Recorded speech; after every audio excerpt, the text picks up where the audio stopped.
Good evening, ladies and gentlemen, and welcome to another conversation with the Mutts. I'm Mutt. And I'm Mrs. Mutt. And this is a conversation with the Mutts, as I have already stated.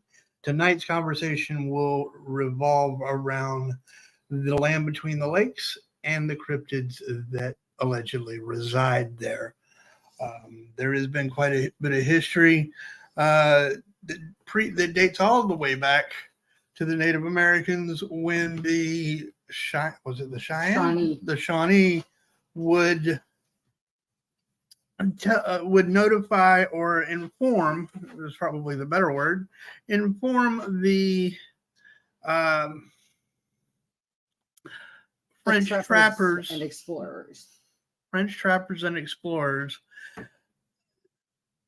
About these strange sightings that they were having there. Again, this dates all the way back to the 15th century. As well as their own missing hunters. True. And the most recent that I have found was in 2019, which we will get into when we discuss the goat man of Pope Lick. Now, the LBL itself, or land between the lakes, is roughly 170,000 square acres, 160,000 of which... Actually, it's over 170. Sorry. Roughly 170,000 acres, 110,000 of which is Kentucky, and another 10,000 in Tennessee. It has 300 miles of shoreline. That's it. And is a vast tourist attraction. Having family that is from Kentucky, I've spoken to some of them this week, and they tell stories of other family members who have actually vacationed there in the LBL, but never had any experiences themselves, never saw anything. So there is some familiarity with the LBL. It might help if we tell people that the reason it's called the land between the lakes is because it lies between Kentucky Lake and Lake Berkeley. Correct. It used to be known as the land between the rivers until they decided to build, or both Kentucky Lake and Berkeley Lake are man-made lakes. And I believe they were both created to help generate power for that particular area. And there is a dam there, I believe, as well. Right, they dammed them up. They dammed them up. They up, also yes. said that part of it was to create jobs in the area. Yeah. The thing is they drowned and flooded so many towns in the area.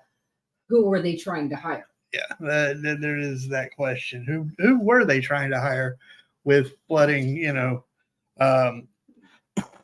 There are countless cemeteries from these towns and everything that are underwater. It's not even funny. I believe one of the actual towns they flooded was an entire town of Mormons. That wouldn't surprise me. I believe is what I read. But I know, looking at the pictures, I saw headstones at the edge of the lakes. Yeah. So who are they? As Mrs. Mutt said, who were they trying to hire? Were they planning on hiring the cryptids? Who knows? I tend to ascribe to D.A. Roberts, who is a renowned author and former police officer, a philosophy that he had involving something called the Bowman Incident. Now, the Bowman Incident occurred just prior to Teddy Roosevelt becoming president. And I think you were telling me about this. yes, and we also rewatched D.A. Roberts'. Yes. Yeah. So it occurred just before D.A. Roberts is not D.A. Roberts. Yeah, D.A. Roberts for president. No.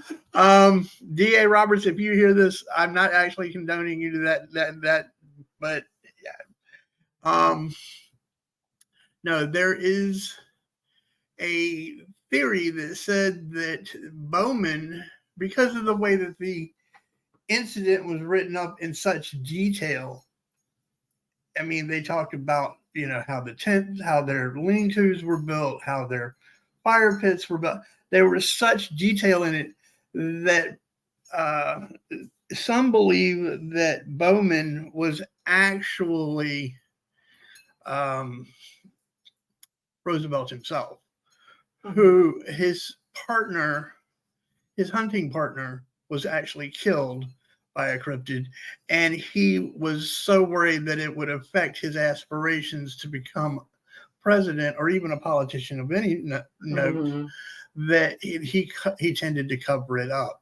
Right. So, and oddly enough, what was one of the very first things that Teddy Roosevelt did after he created the national park system? Yep. Which protected these lands. Correct. Which, for those of you, just so you're aware, this is actually a national recreational area. Mm-hmm. The difference between a national recreational area and a national park means that hunting is allowed in the national recreational area. That being said, there's something a little funny going on in the LBL. Yeah, which will kind of. Oh, you want to explain it now? I'll go ahead. You're talking about the release of the buffalo and the elk. The buffalo and the elk. Yeah, they have recently reintroduced large herds of these large animals. Game animals. Game animals. Yeah, the woodland buffalo and a specific type of elk, which no one's allowed to hunt. But yet you're allowed to hunt in the recreational area, but you're not allowed to hunt these buffalo or these elk. Why not? What are they there for? What are they trying to feed? Again, I'm not a I am a conspiracy theorist. I started to say I'm not, but that's a lie. I am a conspiracy factualist. I just don't have any facts to back other than the fact that it is a known fact that they have released these animals. It just does bring up some questions. Now, I am going to ask while we go through these stories tonight, and there are several, that you take into consideration one small detail. Over the course of the last 30 years, there have been 25 to 30 as yet up until 30 years ago undiscovered species of animals, such as the billy ape. Now, the billy ape is a resident of the Congo, and I know this tends to be a United States. We tend to discuss U.S. history here and things going on here, but it does stand to mention that the billy ape was discovered in 1999. They stand roughly 5.5 feet tall, and they walk bipedally. In other words, they walk upright. On 2 feet. On 2 feet, correct. Now, these animals are so and they do resemble chimpanzees. But these animals are so smart that they have been known to wage war on other groups of billy apes. They work with tools, and they are noted as being lion killers. They've actually worked together in troops to kill lions. Think murderous chimpanzees. Yeah, these are bloodthirsty, man-eating. Yeah, yeah, these are very dangerous chimpanzees. That's just carnivorous. Yeah, they do not stick to just they're vegetables and fruits. That's what omnivore, correct? When they both vegetables and fruits and meat. Yeah, they're omnivore. They're omnivores. So is it hard to believe that there are things yet to be discovered this country that are yet to be discovered? I mean, let's look at our oceans. There's only 5% of that that's actually been explored. Right. And who was it that we were looking at that was talking about looking at a topographical map and how you could look at all the densely forested areas? D.A. Roberts. Again, it was D.A. Roberts. I started following D.A. Roberts after hearing an interview he did on a YouTube show known as What Lurks Beneath.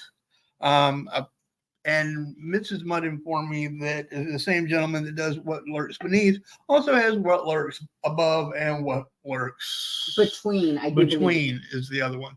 I've not seen Above or Between, but I am a follower of What Lurks Beneath. And that was, if I've got the name right, yes. That's where I discovered D.A. Roberts. He is like I said, he predominantly writes fiction and sci-fi, but he has had since childhood a fascination with cryptids. So, and he does do a show. I can't remember the name of it right now. If I do, I will put it down in the link below later. In the description. Yeah, that's what I meant. But yeah, he tells some pretty fascinating stories. Yes, about I've the caught cryptids. A few episodes with you. Yeah, the land between, especially the land between the lakes. Now, one of the ones that I found. Just out of curiosity, did you see who created the LBL? No, I did not. John F. Kennedy in 1963. Really? Yes. JFK. And it also holds the graves of not only early settlers and trappers, but indigenous Americans, slaves, Chinese immigrants, veterans of various wars, and numerous infant graves due to a high infant mortality rate. Yeah, I can understand that. I mean, it is just east of Paducah, Kentucky, which is not a horribly large city, but it's not a small 2,000 population town either. So, it does, I can see where, and it's been around for, that area has been around for centuries. So it's not hard for me at all to believe that there's, something going on there. So I do not have the chat up. I forgot to sign into. Right now, we don't have anybody doing, but it's okay. I don't quite. They'll figure it out. Hopefully. I know Barris said that she was scared to pop in because the topic terrified her. But anyway, that's okay. You guys will. I'm sure we'll have somebody catch it on the live later, or on the rewind later.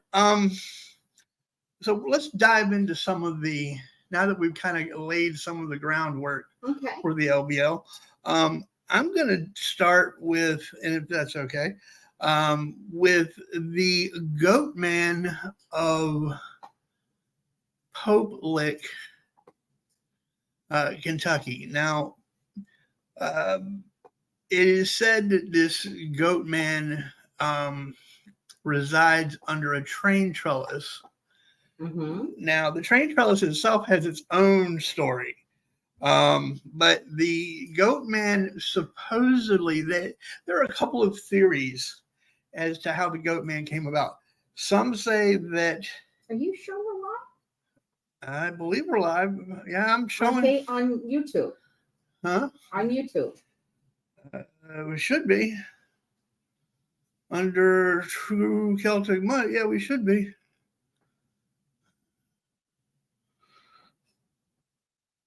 We should be.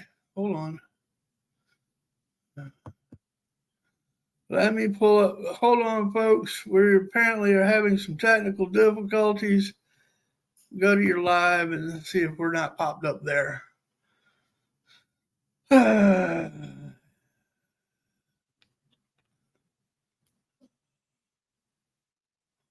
Timcast. Hold on. Over here to all subscriptions. No, go to studios. I gotta go up here to studios. Sorry, folks, for those of you who may catch this later.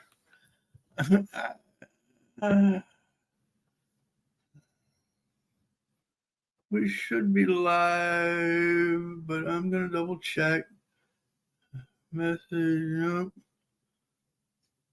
I'm looking for studio and I'm having a hard time finding it. There it is. Studio. Let's click on studio here. Which we're only 2 subscribers away. Yes, we are live. We are live. Yeah, 298. We are live. Yes. Yep. It does. Hold on a second. Ba-ba-ba-doo. Ba-ba-ba-doo. I don't want comments. I want. Oh, there we go. Are we showing it live? Yes. Okay, so we are live. We are live. I'm sorry. I just wasn't finding us. Okay, no worries. Sorry for the technical issues, folks. Newbies. What am I going to do with it? Kiss my hiney. This is a PG show. Stop it. I didn't use inappropriate language. No, but you. No. Anyway, so the goat man lives. Okay, the goat man does live under the train trellis there at the in Pope Lick. Now it is said that there are a couple of theories. One is that he was an escaped circus act when a train derailed during a lightning storm, and all of the animals but 2 were recovered, and the goat man was one of them. The other is that it's the possessed body of a farmer who committed satanic acts in order to take on the form of the goat man. I leave it to you to decide which is which. Which one you subscribe to? Yes, which you subscribe to. I personally, Hi, Loki. Anything's possible. You know, I ascribe to the possibility that there's a species out there that we don't know about. There are a number of them, I'm sure. As I said, the train trellis itself kind of has its own story, and I'm going to tell a little bit about that because I think it kind of ties in a little bit. Now, I will say that the way you're supposed to allegedly attract the goat man is to knock 3 times on the trellis, the wood of the trellis. Yes. Reminiscent if you want me. Yeah. Now, I was thinking more. No, ladies and gentlemen, I am not looking in a mirror as I do this. Bloody Mary, Bloody Mary, Bloody Mary. Because it's always 3, which I think might be the mocking of the Trinity. But right. Yeah. But that's here nor there. So I kind of like the idea of it being an escaped circus act. That kind of makes a little more sense to me.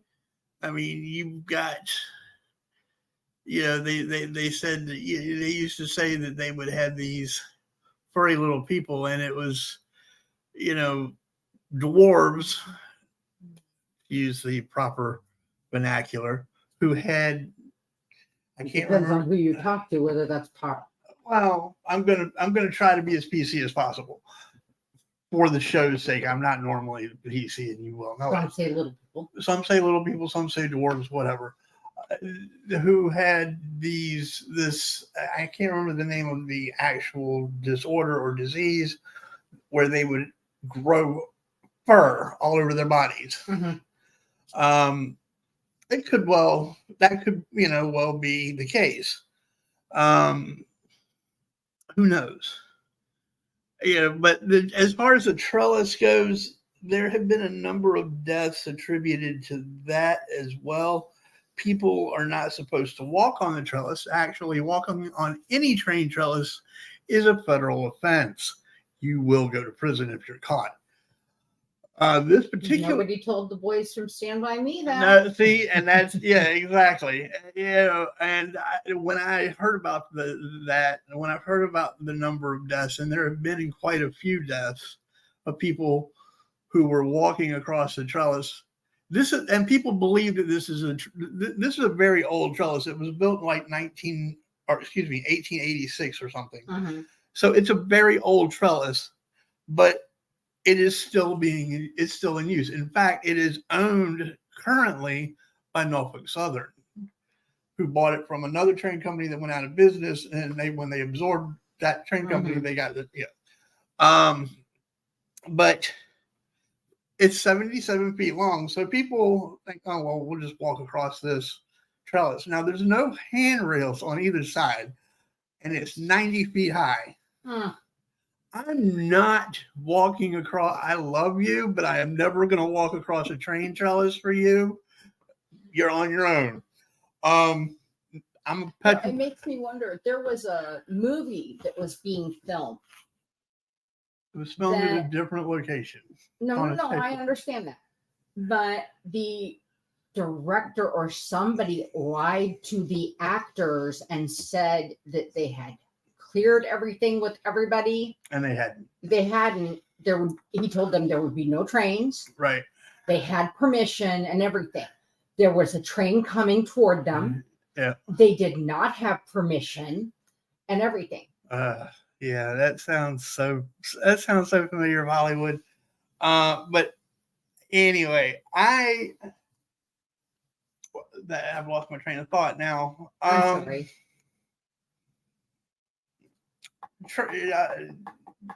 They actually did a movie but they did a documentary about this trellis, but they did it in a different location that was safer because there literally is nowhere to go. Right. Now there are some who say that you could just climb down off the side of the trellis and hold on. Now, it takes 5 minutes for a full train. They gauged it. It takes roughly 5 minutes for a full train to go across this trellis at top speed. To stop the train, it takes 1.5 miles. This trellis is only 77 feet long. Once they see you, there's no stopping. You're not going to be able to stop the train. The poor engineers, they know what's coming, but there's nothing they can do. But there have been a number of deaths attributed to the trellis. So that ties into the story of the goat man, because everybody's like, well, did they scare these people to the point where they jumped off the side? No, they didn't scare them. There was just nowhere for you either got hit by the train or you jumped off in hopes of surviving. You're not surviving a 90-foot fall. No. That's 9 stories. You're not going. And what's at the bottom of that 90 feet? Forest. It's surrounded by woods. Now, I will say, and I am not a big fan of Norfolk Southern. I know a lot of dirty things that they've done, But I will say that they do have fencing up on both ends of the trellis with danger, do not enter, trespass, or no trespassing on federal property. And people ignore these things and they go up there and they do it anyway. So, it adds to that allure that it's the goat man, they're mesmerized, as some say, into going up there because the goat man has called them and he has the ability to mesmerize you to come to him. So, there's a lot of spooky things that go on. And I will say, growing up and having visited Kentucky a few times, like several, there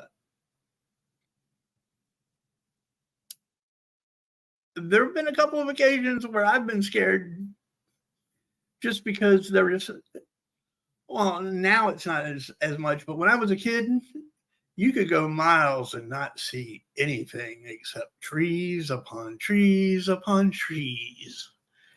And so, and yeah, they really do have hillbillies that sit out on the front porch with a shotgun and a mason jar full of moonshine, and you don't pull up on their property. That could go dangerously wrong. So, there's a lot of things that could scare you out there. I know that there are roughly 5 or 6 different cryptids that supposedly occupy the LBL. There's the goat man, the dog man. The dog man is something which is also the beast. The beast, yeah, which is the one I think you covered. Right.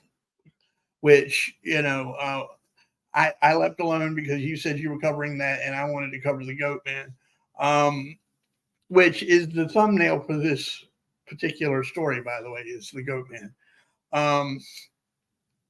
So I'm going to concede to you, and I want to hear about the dog man because I really didn't look into that too much. That's all you have more stories. Well, I mean, I have more stories. I can go into more stories about, the screamer of White Bluff, which is also known as the goat, which is also the goat man. On nights that you hear what sounds like a woman screaming, and you go out there to check to see, and there's nothing out there. Now, there have been tracks found that they can't, footprints and impressions that they can't really attribute to anything specific. What do the tracks look like? I mean, do they look three-toed? They have like 3 toes, and so there are a number of things out there, but they haven't been able to attribute them to anything. They're too large to be, a small canine of some sort, or so they're not sure. They're just not sure. And that's the screamer of White Bluff. That White Bluff is right there in that same general area, right there by Pope Lick, which I think is a hilarious name. Pope Lick. So what is the Pope Lick? The Pope. That's how the goat licks whatever he wants. No, the Pope licked the goat man, and that's how the goat man got born. Let's be honest. So I mean, that's how he blessed the goat man. He blessed the goat man by licking him. Yeah. I can't believe that. But the goat man himself is not known to attack homes. He predominantly supposedly stays in the Pope Lick area, or the White, and goes maybe as far as, from what I've found, from what I've read, goes possibly as far as like White Bluff. But he doesn't attack homes like some of the stories I've heard from D.A. Roberts, like the dogmen do. And so he's kind of a different breed of cryptid. He's not one. He tends to be solitary. Mm-hmm. So, but I do want to hear about. I was curious about the dog man. I almost did the dog man, but you said you had it covered, and I was like, okay, I'm gonna let you. I've got a few stories. Well, first of all, just to start out with kind of a description, the beast or dog man is described as about 7 feet tall. It's a wolf-like creature that's covered in fur. Let me also say that the goat man, and this I kind of found this amusing. The goat man stands between 5.5 and 6.5 feet tall, about the same size as a billy ape. Yeah. So, again, it's described as a wolf-like creature that's covered in fur and walks on 2 legs, with large 5-fingered hands like a man, but each finger ends in a long, sharp claw. The first written accounts come from French explorers and traders in the area who have been warned by local Shawnee tribes. Much like they did with the goat. Right. The goat man. The French called it a loup-garou or werewolf, and this is now what is similarly known in Louisiana as a roup-garou, with some slight differences. Yeah. In the late 1800s and early 1900s, wild buffalo were found mutilated with a single precise bite to the throat, leading to the theory that the beast was responsible for these ghastly acts. Some different origin theories here. Some believe it's a shape-shifting monster, while others believe it's the spirit of a shaman who is being punished for misusing his powers, or that he was killed as punishment while still in his wolf form. So others theorize that it was created by human means such as genetic engineering, cloning, or mutation. Now, my question would then be, if that was the case, how did it start so early? How are they been around since the French? The French are big on their loup-garous. There's stories of loup-garous. That's their go-to monster. Yeah, back before the 14th century. They go back to the 14th and 15th century. So that well before genetic engineering. Well, there's another legend that that there was a family that moved to the area long ago for its seclusion. Right. They only socialized with anybody outside of the family when absolutely necessary. The legend says that a madness would fall upon the family members with the fall of each night. After some time, the folks in the area realized they had not seen any members of the family in quite a while. Upon investigation, the homestead was found abandoned. The most popular theory at this point is simply that it's a half-human, half-wolf-like creature that resides in the LBL. Now, I have some... The question is, why specifically the LBL? I don't know. And why specifically it's not interstate, it's not Interstate 80. I want to say it's Highway 80. Highway 80. Yeah. They tend to be above Highway 80, possibly even to the northwest corner. Colder weather. Maybe, but is it really that much colder in that northwest? I don't know. I'm theorizing. I don't know. Right. But I do have some sightings or encounters. Okay. In the summer of 1973, a group of male students from Murray State University had gone camping in the LBL in their VW microbus. Once they arrived and set up camp, they all sat around a campfire for a few beers. After a little while, one student made his excuses to slip off and relieve himself in amongst the trees. When he returned, he was visibly shaken, stating that he had heard something snuffling and circling him in the trees. Did he actually use the phrase snuffling? That's what the article that I read said. Snuffling. Okay. The others initially laughed it off as a prank, but as the night wore on, they too began hearing things just into the tree line and noticed that something seemed to be circling their campsite. They all became increasingly more aware of the feeling of being watched. They again just tried to laugh it off. But that is when the howling began. The howling was described as, quote, wild, insane howling. And one stated it had an unnatural quality, stopping just short of having a mocking laughter quality to it. At least one even recalled seeing glowing red eyes. That was it. Enough was enough. They were all in full agreement. It was time to go. Everybody got to get out. Leaving all of their things behind, they all hopped into the van they'd come up in and left the campsite on the double. Right. The group recalls seeing a massive figure following the van, giving chase in the taillights of the van. When they had to slow for a turn, there was what seemed to be a massive jolt to the van as it hit from behind.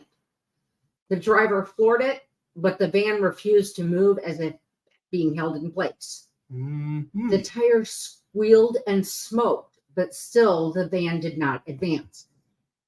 Finally, the van was freed from whatever was restricting it, and the group was on the move again. The students did not stop until they reached the safety of the school, where they then got out to examine the vehicle. They found 4 deep gashes in the rear of the van.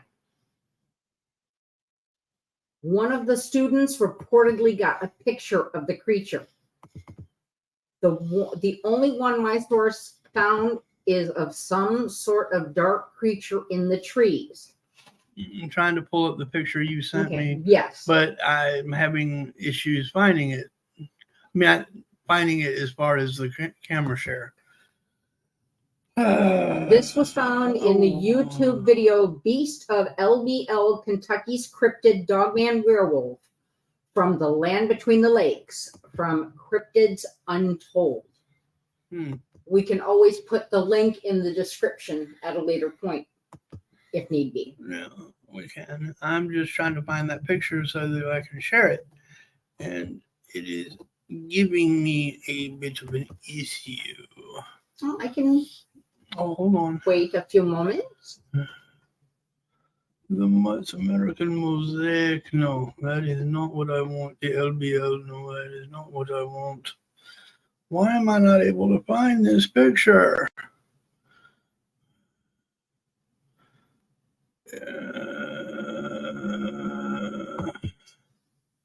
Oh, there it is. I found it. Okay. Share. There we go. It should be on the screen now. Yeah, there it is. Yeah. Let me enlarge that for you folks so you can actually get a closer look at that. Let's see if I can. It's not going to let me increase the size this way. Yeah, it's not going to let me increase the size, unfortunately. But as you can see, there is a dark, and in the picture, it does look like there is an ape-like creature in the center, in the middle of the screen. Yeah. Yeah. But yeah, unfortunately, it's not letting me enlarge it beyond that.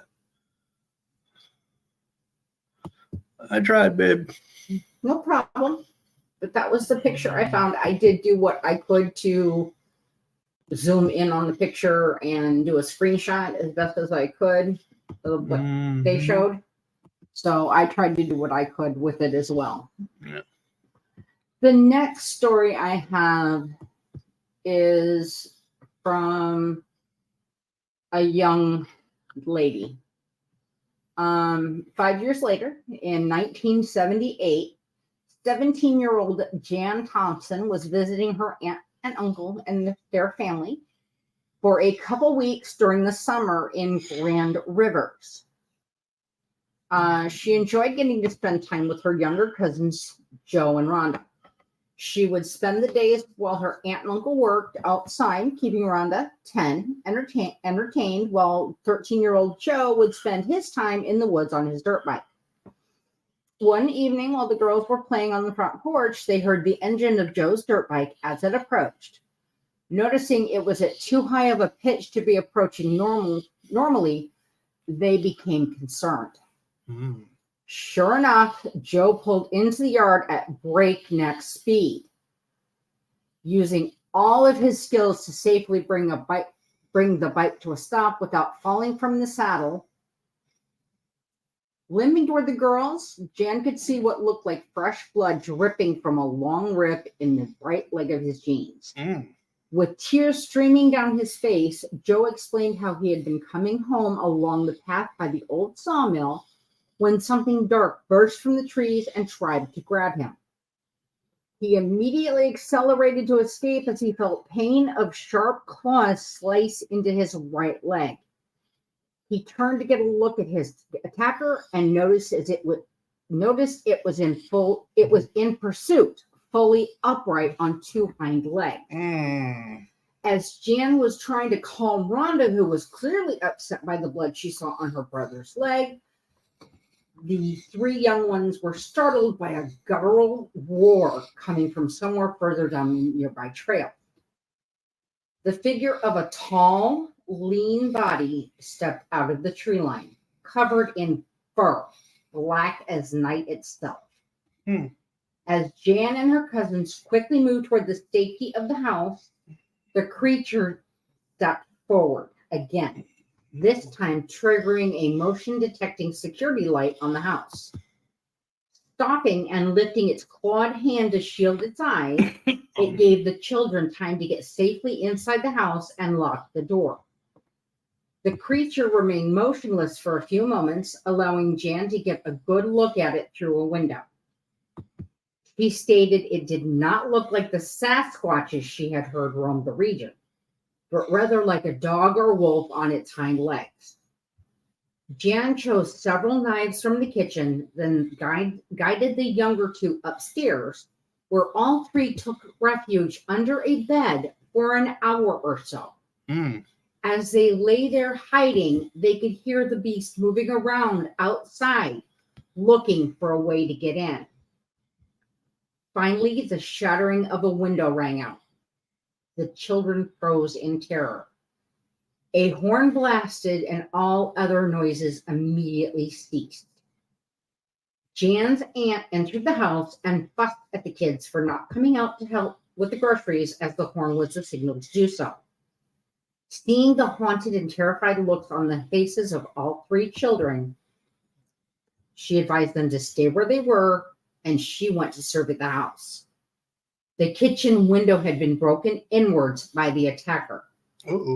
When Jan's uncle came home later, he instructed the kids to stay out of the woods.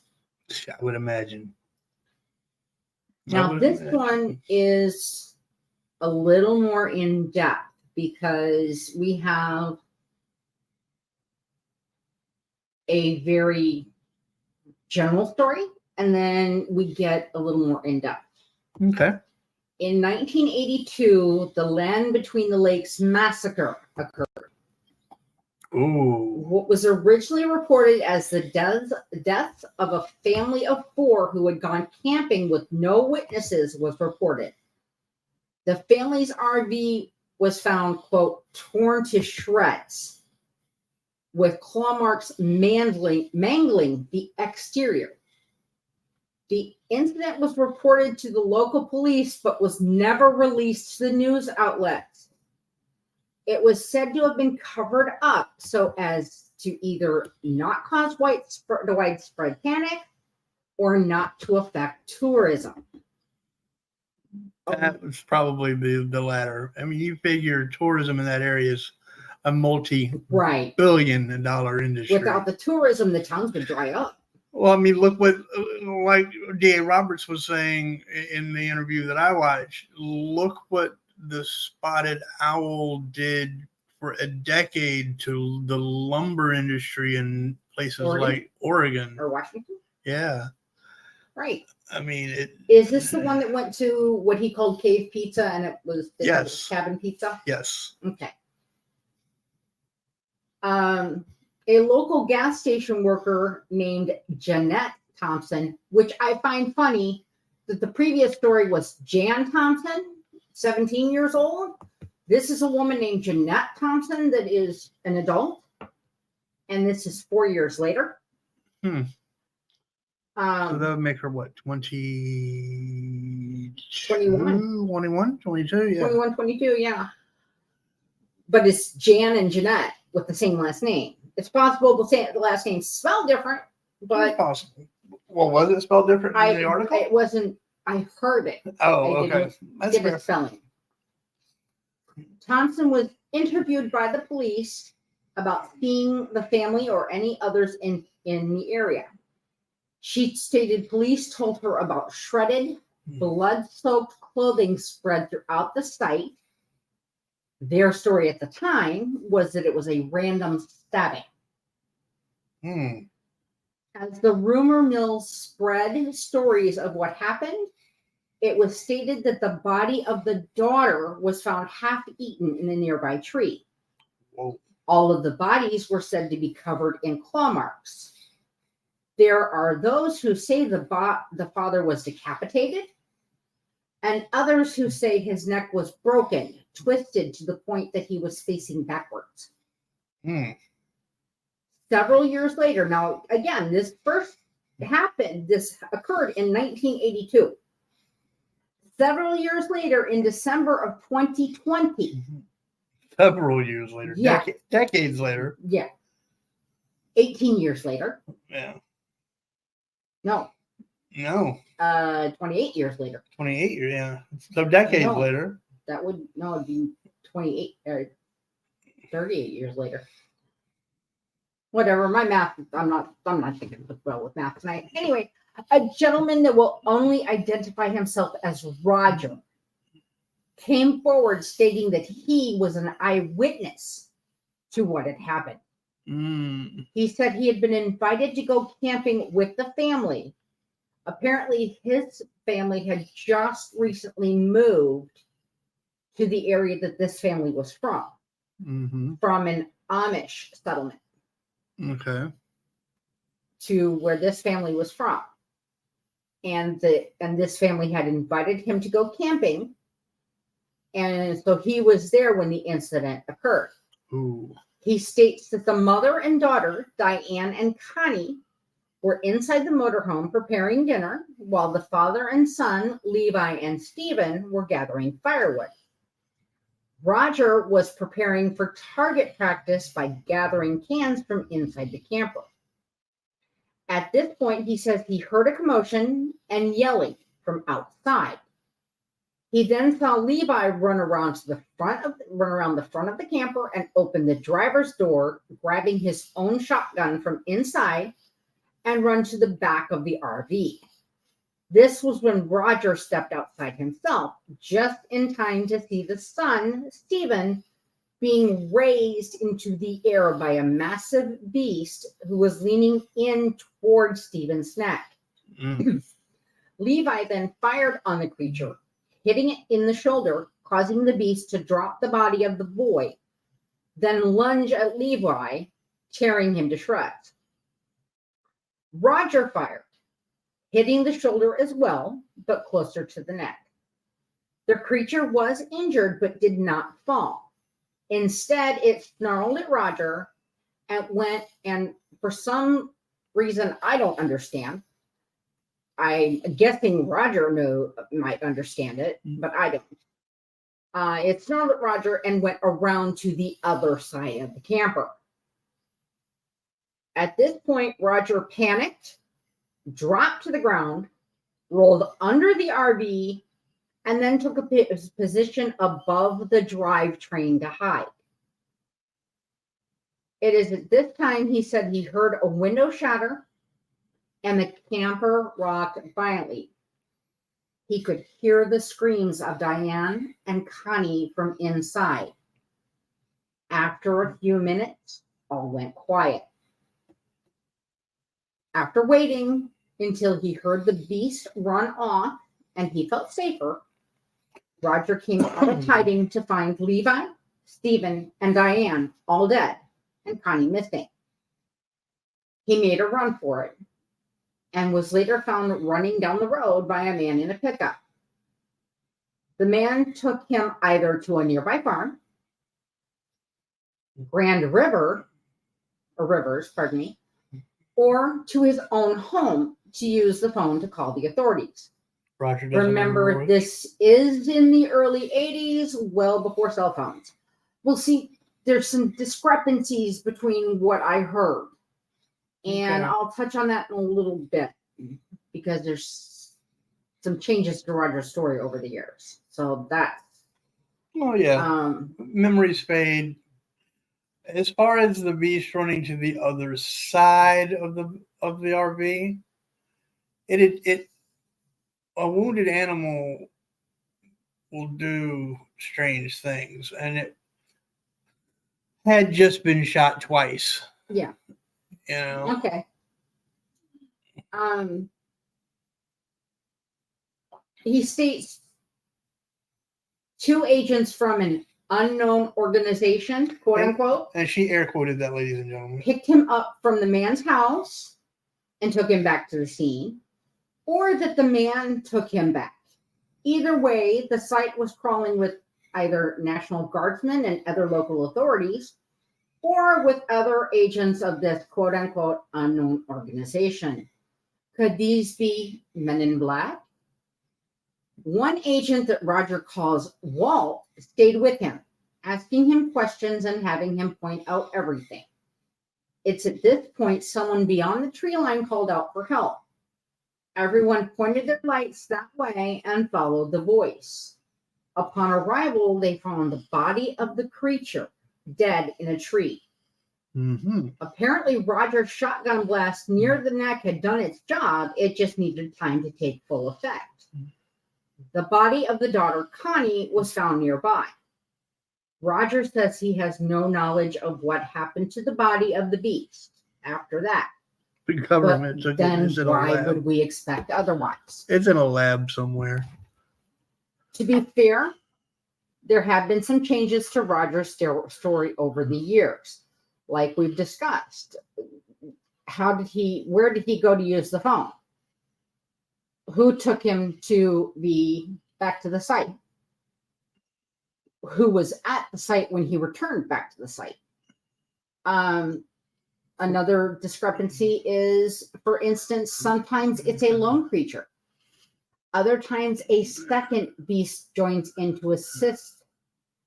Roger, however, states that the body of Connie was not found in a tree, but rather where Connie died, inside the RV.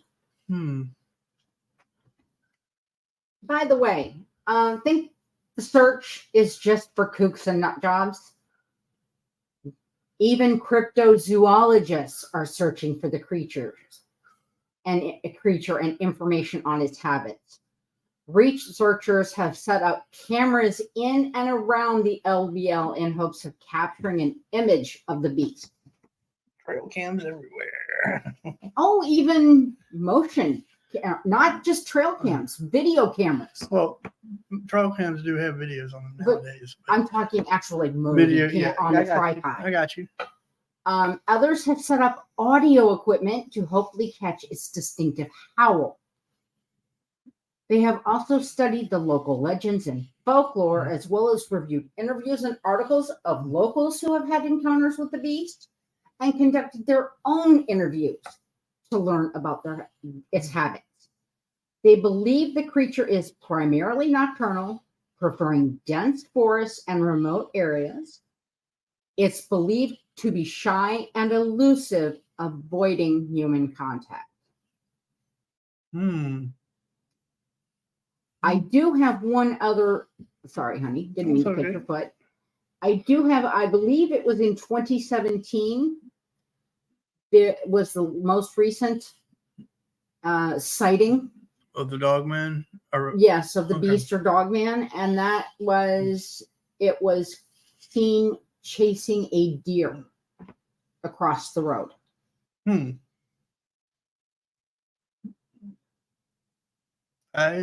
that is the most recent sighting I came across.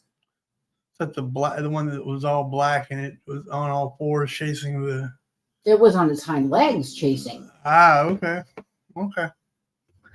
Yeah, I've seen some videos where they were on all fours, and it was in wolf form chasing.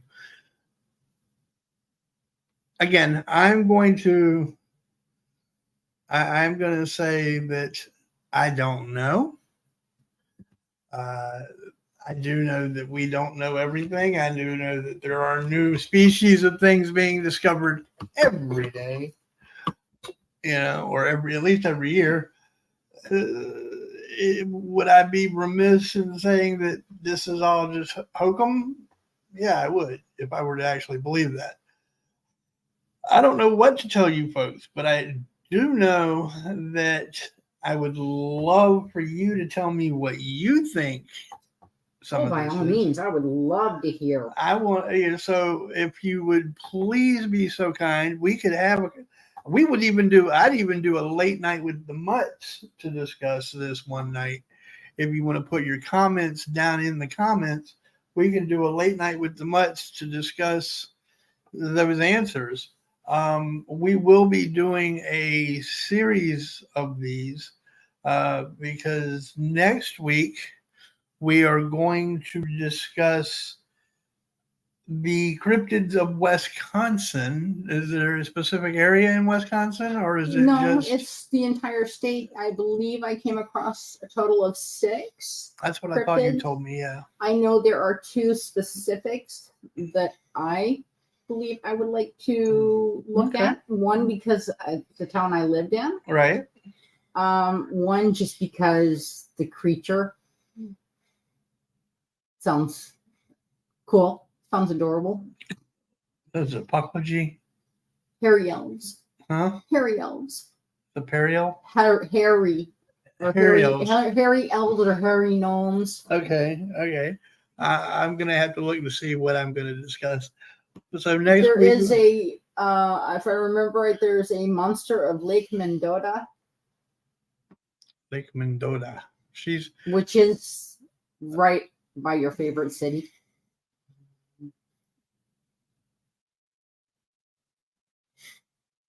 Screw Madison. And it's the state trooper that pulled me over back in 1996 is watching this. Screw you too, Copper.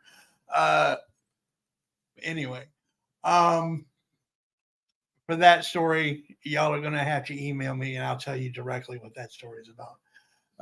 But anyway, so then we're going to do, like I said, we're going to do a series of these, probably 4-ish. I think we want to do one in Arizona. Yeah, probably 4 cryptid stories, or a series of cryptid stories, and then we will move on to a different topic. This just has really been something I've been watching and watching a lot of lately. It's kind of sparked my interest. That, along with, I'm also watching another series of videos where they're talking about bringing back extinct, or what they believe to be extinct, animals, which has kind of also sparked my interest in all of this. So I'm just curious, if there's any ties there. So we look forward to having you all join us again next week when we discuss the cryptids of Wisconsin. I'm thinking that cop was probably a cryptid, but anyway, I mean, we are talking about Madison. I'm not saying everybody in Madison. I'm just talking about that one particular state trooper. Anyway, was he extra hairy? Kinda, yeah. As I recall, again, we're talking 1996, so Anyway, we appreciate those of you who joined us tonight. If you have suggestions, ideas, comments, that's where the comment section comes in. We do look at those. We do. I do check those frequently. Let's see if we can get this video to say, I'm going to say 50 likes. I'm going to start out somewhat small. Get me, if you get us 50 likes, we will let the audience decide the following week's topic. Okay. So get this video to 50 likes, and the following week after the Criptides of Wisconsin, you guys get to decide what we discuss in regards to a region of cryptids. And there are a number of cryptids, like in Texas, there's the Mothman. In Mississippi, there's another dog man and a Mothman. One in Ohio, I think it's a Mothman. Yeah, and we even had one here back in the 80s. Here in Virginia, Skunkfoot. We had Skunkfoot, which they said was a Sasquatch, and I remember the craze that everybody went out trying to find Skunkfoot. I was 11, and I remember people talking about going out to Northwest River Park and trying to find it. But yeah, so we're gonna let you guys go. It has been a pleasure. Yeah. Again, hit the like button if you're not subscribed. And we are only, by the way, 2 shy of 500. I just looked at the numbers a few minutes ago. We're literally 2 shy of 500, which will slowly start to open us up for monetization. Please help us hit that 500. It would help out greatly while I'm still undergoing everything that I got going on.